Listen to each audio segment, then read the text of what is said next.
आइए आपको ग्राफिक्स के जरिए और विस्तार से बताते हैं कि क्या है। शीतकालीन सत्र आज से सुबह 11 बजे शुरू हो रहा है। 3 दिन तक ये सत्र चलेगा। दिवंगत विधायक सुखदेव राजभर को इसमें श्रद्धांजलि दी जाएगी। इसके अलावा शहीद जनरल बिपिन रावत को भी इसी दौरान श्रद्धांजलि दी जाएगी। फिर 16 दिसंबर को यानी कल अनुपूरक बजट पेश किया जाएगा, लेखानुदान पेश होगा। बजट के बाद सदन में चर्चा होगी 17 दिसंबर को। इन मांगों पर चर्चा होगी 17 दिसंबर को। आपको अब लखनऊ ले चलते हैं। इस विधानसभा सत्र के बारे में और विस्तार से बात करते हैं। शैलेश अरोड़ा इस वक्त हमारे साथ जुड़ गए लखनऊ से। शैलेश, आज से 3 दिन के शीतकालीन सत्र की शुरुआत हो रही है। चुनाव से पहले यह आखिरी सत्र होगा। एक बड़ी बात तो समझ में आ गई कि अनुपूरक बजट इसमें कल प्रस्तुत किया जाएगा और ये दूसरा सप्लीमेंट्री डिमांड होगा। इसके अलावा और कौन सी खास बातें होनी है इस सत्र के दौरान, ये दर्शकों को बताएं।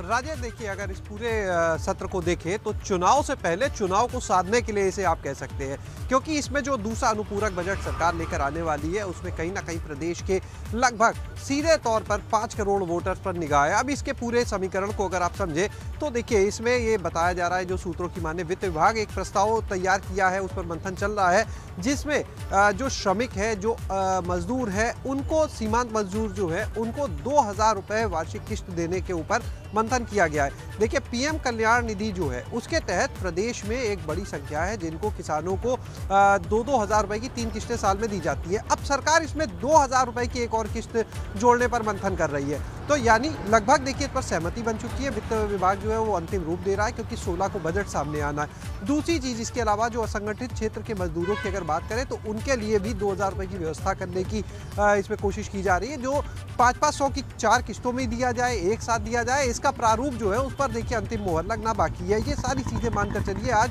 अंतिम रूप ले लेंगी। विभाग मन बना चुका है, सिर्फ एक औपचारिकता बाकी है। इसके अलावा अगर देखिए, जो आशा बहुएं हैं उनका मानदेय जो है वो 500 से लेकर 750 रुपए तक बढ़ाने की तैयारी है। इनकी एक बड़ी संख्या है।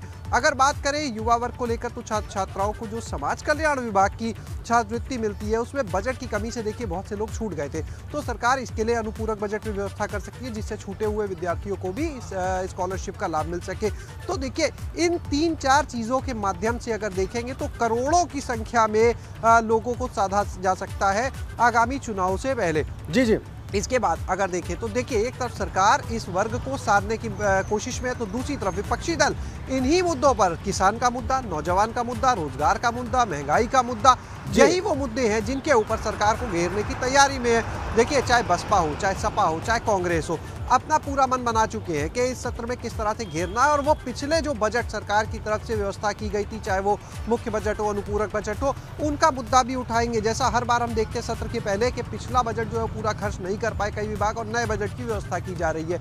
तो ये पूरी तरह से एक तरफ जो सरकार की तैयारी है वो सामने आ चुकी है। और सरकार देखिए जो प्रस्ताव लेकर आने वाली है, कल 16 तारीख को जब अनुपूरक बजट लाया जाएगा सुबह 11 बजे, उससे पहले योगी कैबिनेट की बैठक होगी, तो अंतिम मोहर उसमें लगाकर इन सभी चीज़ों को सदन में लाया जाएगा और उसके बाद इस पर चर्चा होगी और 17 तारीख को इनको पारित किया जाएगा। आज पहले दिन की अगर बात करते हो, 10 बजे से देखिए सर्वदलीय बैठक बुलाई गई है। सभी दलों के जो विधानमंडल दल के नेता हैं वो उस बैठक में मौजूद रहेंगे। विधानसभा अध्यक्ष हृदय नारायण दीक्षित के साथ उसमें बैठक में रहेंगे सभी लोग, और उस पर मंथन ये होगा कि सदन को किस तरह सुचारू रूप से चलाया जा सके। अपील की जाएगी सभी से, ये जो हर बार एक कह सकते हैं औपचारिकता है। हालांकि वो अपील जो है वो कभी भी कारगर इसलिए नहीं सिद्ध होती क्योंकि विपक्षी दल जो है वो सदन में सरकार को घेरने का काम करते हैं। बिल्कुल शैलेश, वो लगभग परंपरा से बन गई है शैलेश। हमने देखा है कि एक अपील होती है, सबको कहा जाता है, सबसे अपील की जाती है कि शांति से सुचारू रूप से सदन चलाया जाए, लेकिन ऐसा यदा कदा ही होता है, ज़्यादातर इसके ठीक उलट होता है। बहुत बहुत धन्यवाद आपका